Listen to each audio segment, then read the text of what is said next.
Lucas Rossi, man, how are you? How's life? How are you doing? Great, dude. I've been pretty swamped with the release of the Summertime record and the video Summertime. So it's just it was it was a long road, dude. Trying to get all those amazing people in the video and like you know what I mean. I never asked my friends for anything, but this time I was like, the world needs some happy right now, dude. Less crappy and fuck, you know what I mean. So and I just reached out and boom, they were there for me, man. So I love everyone. Thank you so much for helping me look better than I am. Well, it is a pretty amazing video. First of all, yeah, right off the bat, the video is hysterical. The song's great, and it's a very, perfect vibe for right now. We need something uplifting and posy. It's been such a tough year, but yeah, the video is great, and it's all PMA, which I love that very old school positive mental attitude right now. We're in short supply, so we need it. Yeah, brother. Yeah, if I can do anything, I mean, hopefully that was it. I just wanted to make somebody smile, dude. And I take it a lot of these, obviously, there's like a callbacks to like your whole career. There's a lot of your personal friends, your neighbors. Obviously you work with, did you make some personal calls and be like, text people and say, do you want to be in my video? Send me a clip, or was it more formal than that? Oh yeah, no, it was just like that. I just opened my phone up and I was like, I want to see my peeps if they want to jump in here, you know. And you know what's funny? Most of them hadn't even heard the song yet, dude. That's how wonderful they are. Like I could have been like, "Fuck, bitch, fucking I hate fucking everything." This, you know what I mean? Like I could have said some fucked up shit, but that just goes to show how wonderful of friendships that I've had the pleasure to make over these years with all these wonderful people. Because without them in the video, dude, I wouldn't have done it. Each and every one of these people in the video, um, I met throughout my life, and they've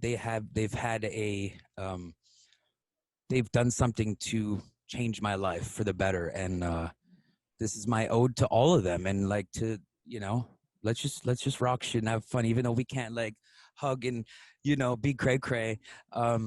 We can do it in our own new way. Nice, nice. Yeah, I definitely love it. It's kind of like a really, funny way. It's like a Rockstar Supernova reunion, little bit, right? Like there's a lot of those cats and gals Yeah, in that clip that were in the show with you, which is like 15 Toby, years now. Storm, Storm. Delana. Yeah, I mean, and they all look amazing. You know what I mean? I'm like, I gotta like fix my shit, man. I saw them. I was like, damn, they brought the hotness. Success doesn't look bad on them either, nor does it Yeah. look bad on you. Thank you.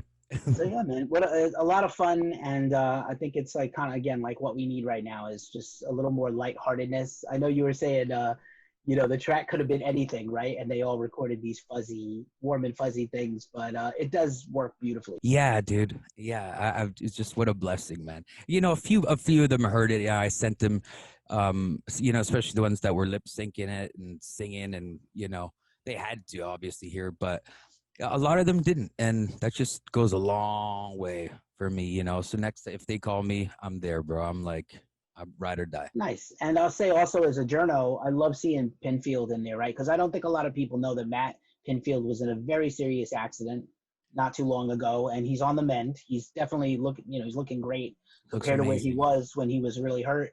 And he just launched a new project with Hit Parader coming back. So it was what a wonderful way to see him open the video and kind of hear that gravelly Matt Pinfield voice. I loved Hey, it, man, man. Pinfield here. I know, just he's a Right. legend, dude. Legend. I was just wow. When he sent that video, dude. I think I might have over thanked him. I text him like, a little bit too late at night. And I'm like, dude, I just want to say, man, you're the greatest, bro. Like, I love you, baby. He's just a sweetheart, dude. Wow.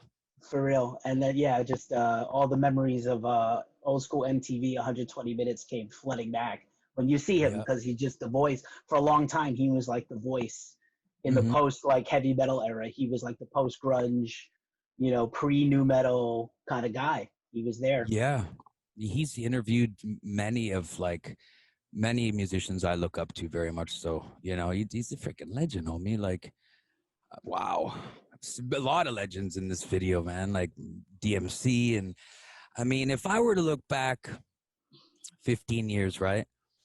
and we were buddies, and you had been like, hey dude, I could see the future, homie, listen to this, you're gonna have a video with fucking this and this and this. And I'd be like, yeah, well, come on, Keith, you full of shit, bro. What are you drinking? Right on. This kind of opens up a little bit more about the album because the album's like got a very fun, kind of a little more folk. I mean, you've had like 20 something, 21, 22 releases your whole career. It's crazy actually. But this is a very fun record and a very like right now, the medicine we need right now kind of record, which I like a lot. Right on, dude. Right on. Yeah, this record was a great uh look into like stuff I've never looked into as a songwriter. You know what I mean? Like it's always been a very serious uh approach to my music because I had a fucked up upbringing, like really weird, and which I'm sure many people in the world can attest to, and they have similarities within that. But I was just at a point where music, that type of music, was not what I wanted to say, because I've been in a good headspace lately, and um yeah, I just wanted a change of mood and feel. And I don't always want to listen to, you don't want to listen to a record that's just sounds like one 48-minute song.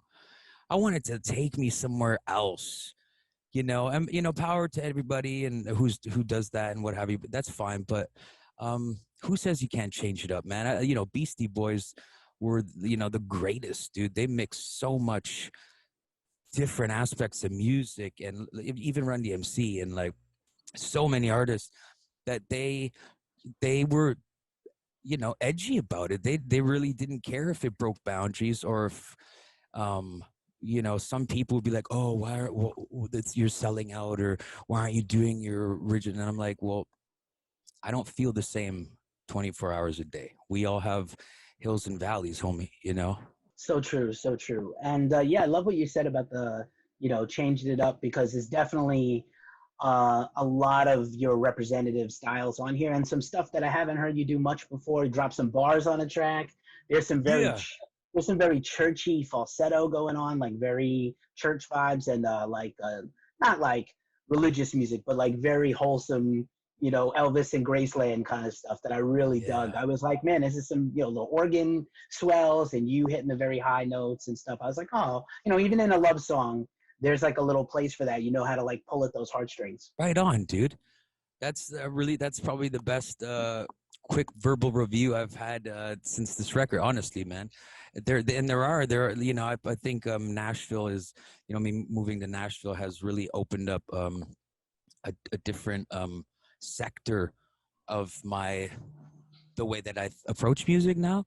Um, not to say that I'm never gonna do rock again. I mean, I'm gonna be dropping I already have 2 rock records done, and I'm gonna drop them very shortly. But I just wanted to take a vacation from my problems when it comes to that, like, head fuck you get, with music, because like that, I pour my heart out into that shit, and I wear it on my sleeve. So it's not like I try and be all Shakespearean about it and put it in euphemisms and metaphors and shit. No, I kind of, I tell it like it is, man. I think a song should read as like a text, or you know what I mean? It should just be honest. And if that don't work, then fuck it, write another one, write a better one. There you go. And also, I think just creatively, right? You gotta continue to challenge yourself and make For sure. yourself happy. Absolutely, dude. Because then it just becomes mundane and ugh, gross. Right It's on. like driving. Like, there's one thing about like traveling, because you get to see the sights. But if you're just driving down the middle of frickin' Texas, that big stretch where it looks like one fucking road, bro, that will go like fall off the end of the earth. I don't want to be on a one-way street forever. I want to be able to, as they say, stop and smell the roses, look around and appreciate shit, like open my mind up. Nice. And would you say that's just in general been your philosophy, or you'd say Nashville's helped with that a lot? Absolutely, man. Their songwriting approach is it's one of a kind, you know. It's just like herb music and metal, and you know, it has its own niche, but you got to respect all genres because they have something to say within their own origin and their own on their own behalf, you know.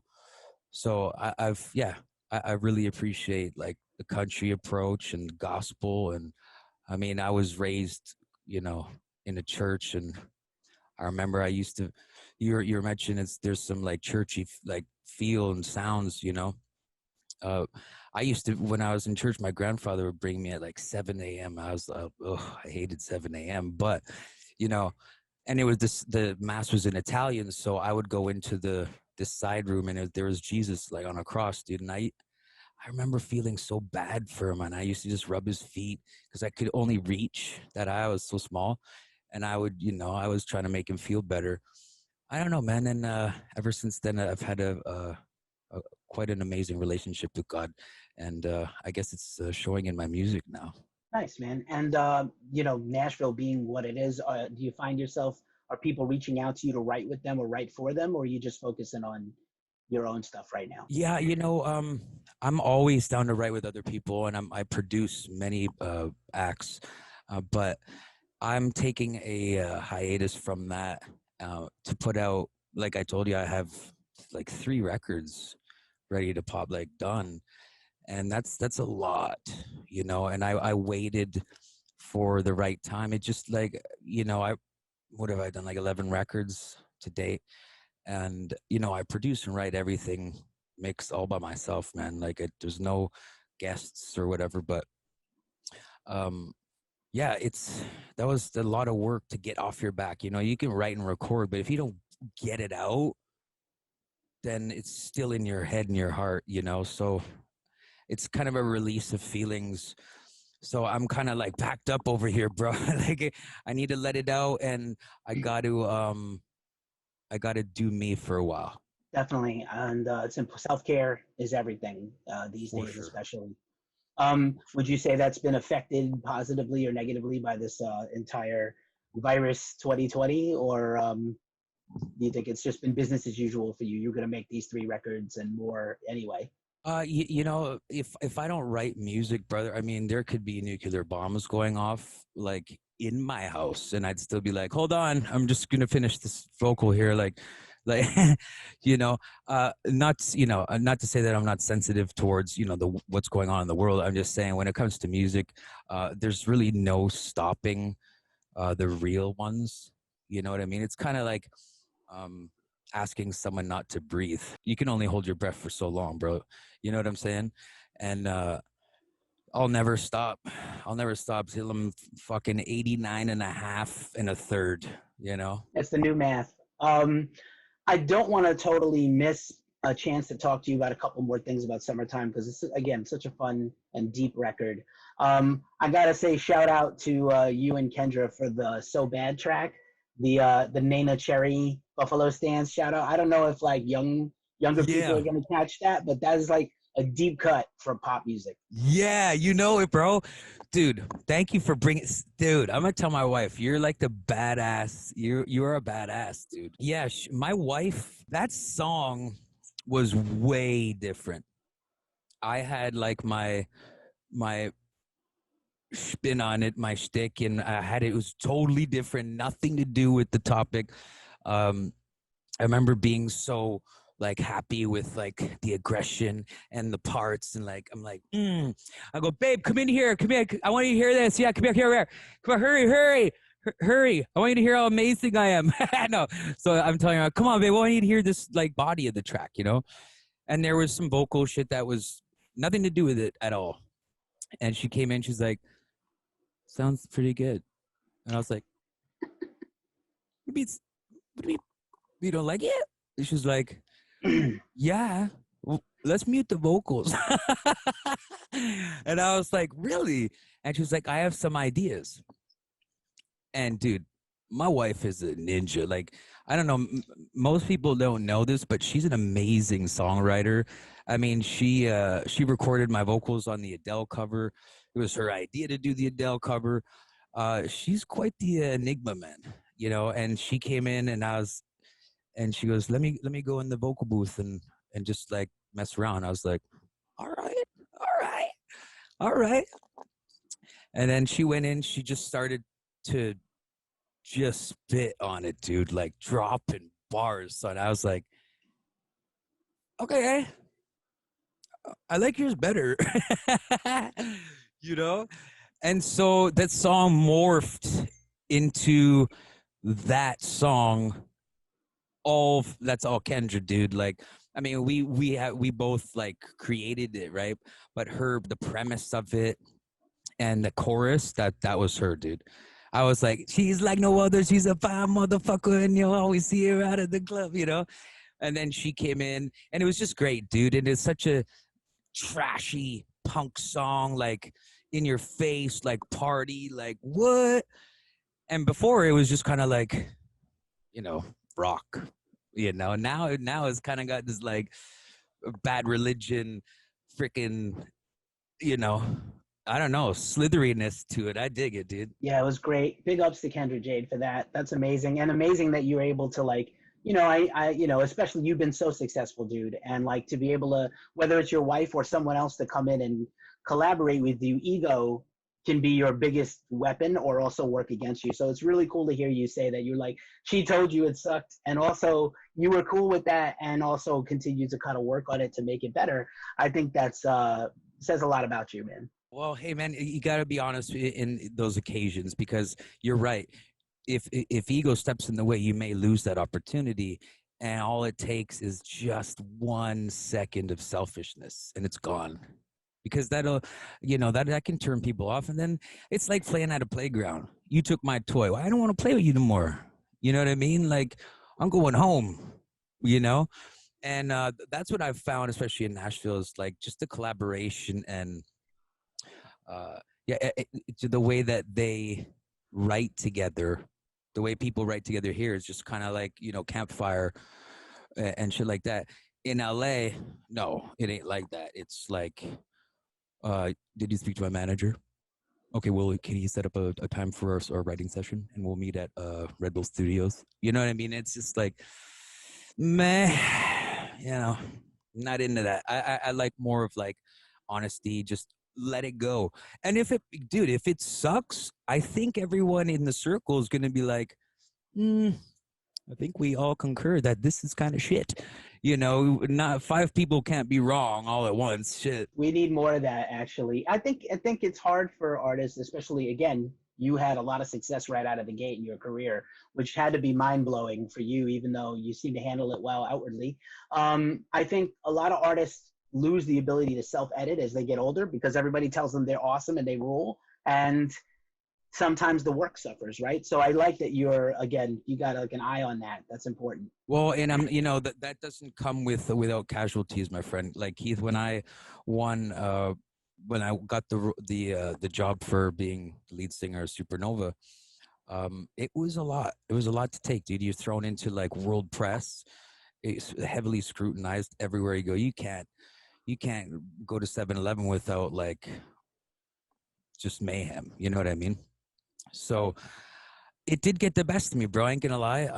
I made a lot of grave mistakes, which I thoroughly regret. And as a man, I think we should, man or woman, we should all take heed and recognize our mistakes when we do fall short. The last thing you want to do is be at the ninth yard and not get the touchdown. So, yeah, I fucked up a lot, dude, and that was my fault, but just I think it was more of being green and naivety, um, not knowing because it was going so fast, everything look this was like, I mean, the day that I won the show, I did 386 phone interviews, like all at once. Like it took the whole day. Like that was crazy grueling. Like you know what I mean? Like, can you imagine? It was just a lot. You're a poor publicist. Yeah, yeah, yeah, Also you, but also your publicist. Wow.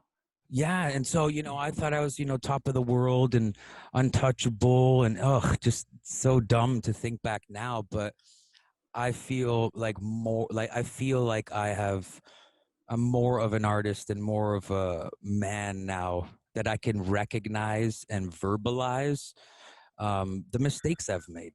You know, if we put them in the back and we hide them in the shadows, then they'll just reoccur every now and again, bro. You got to get the monsters out of the closet at some point. Indeed, I like that. One other thing that I like is, you know, in a way you survive like this trial by fire in the pop culture sense. And of course, like, you know, it goes without saying, working with like three enormous guys from three of the biggest bands ever, Navarro and Tommy Lee and Jason Newsted. And then you held your own. That record is still, I still like that record. I still listen to that record once in a while. And I think, you know, the rest of your career, as you said, you put out these like literally a prolific string of that, like albums after albums after albums without a break for like all these years. So it's really interesting to have followed your journey, and I love hearing these perspectives from you. It's really cool. Oh, well, thank you, dude. That's in like honesty, you just made my year, bro. And I could see it in your eyes. Just very, very honest, man, dude. Yeah, This is awesome, thanks. bro. I'm all about getting to the heart of the artist. That's what I do. I'm a hardcore metal dude, but I also was in bands for a long time. I went to the Fame High School and I sang backup for Whitney Houston once. So like I'm that Oh, dude. no way. Yeah, when she was like like 1990, when she was like epically great, That and is amazing, dude. still like almost 80s, big hair, big ball gown Whitney. So it was dope. And but also, you know, like you said, these things change you, and I like the accountability. I think that's a thing. I just talked about that. I have a music industry podcast that I do for Jabberjaw. We just talked about like how to have working relationships and taking accountability, and we see a lot of it where no one has any. And so it's really cool and refreshing to hear your perspective, man. Oh, right on, man. Yeah, you know, anybody listening out there, if you think you got it all, you never do. You never do, man. You know, you never have it all and you never understand it all. You never have a true grasp of it all until we're on our deathbed. And then you have to come to grips with everything you've done in your life, you know? So until then, help other people, be courteous and just be nice, bro. You know, even, you know, let it come out of your pocket. It needs to come out of your pocket and put it in somebody else's. You know what I mean? Like save a life, do something right. If trust me, man, you can't just be that squirrel collecting all the nuts in the tree. How lonely is that fucking squirrel, bro? You know what I'm saying? Totally. He's just sitting there chilling by himself. He's not even gonna enjoy that shit. You know? I'd rather people succeed and me be a little bit of maybe I had something to do with that positivity and you know what I mean? That's winning, bro. I'd rather have that shit than fucking $1,000,000 any goddamn day. Nice work, man. Just as we go to wrap this up, I wanted to ask you, obviously, beside making music all the time and enjoying life, what have you been doing during this insane time to stay busy, like just hobbies and stuff? Anything else? Yeah, dude. I've been spending a lot of time with my son uh and my wife, you know, getting closer because, you know, we can't go out and such. And a lot of people think that it's, you know, a negative thing. And I understand that that bird's eye view, but that's not my eye view. You know, I see it as I get to spend more time with the ones that I love, and even talking on the phone more with people. You know, I would be too. My life would be too fast to call. Now I have all the time in the world. Plus, I like Xbox too, man. So I rock that shit, man. I like my Call of Duty, bro. You know what I mean? So anybody wants Call of Duty with me out there? I'm Rocket Rossi. Come and get your ass whooped, baby. Nice. I will totally link that in the description of this, along with all your other stuff. Call of Duty also has badass music in it. They need to get a Lucas Rossi song on there, brother. I'm working on that. That is in the works, bro. You know, No way. I don't know if the summertime stuff would go along with, like, you know, crushing with a squad and that, you know, like life is a beach. They'll Blah, probably blah, need blah, some of my blah, other blah. records. Yeah, they'll Right? need some of the dark shit. Maybe perhaps that next one, that next rock record, will have a jam on it, and you can get it on the game. Oh yeah, the Kenny Arnoff is playing on my next record. Well, I'm in a band with him, Switchblade Glory, so that's gonna be dropping soon, bro.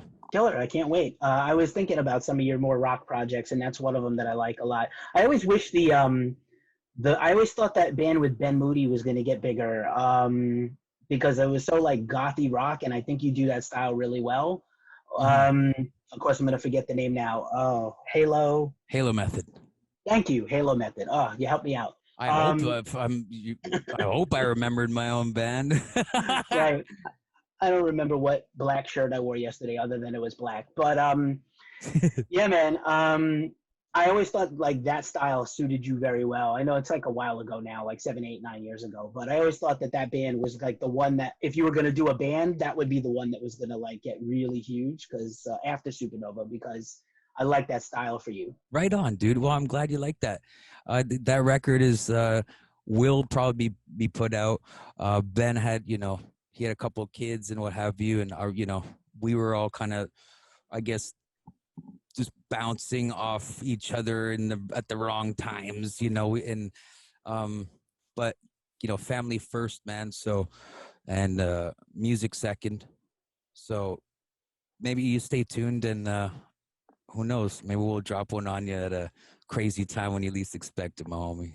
I like it, man. I like it. Lucas, man, thank you so much for hanging out today and, hanging out with Ghost Gold Magazine and myself. I really appreciate it. And I wish you the best of luck, man. You're in a good place. I like it. Thank you so much, Keith. I like your smile, my friend, and everything you said. You really brightened up my day, dude. Thank you for your time, man. And I look forward to doing this again.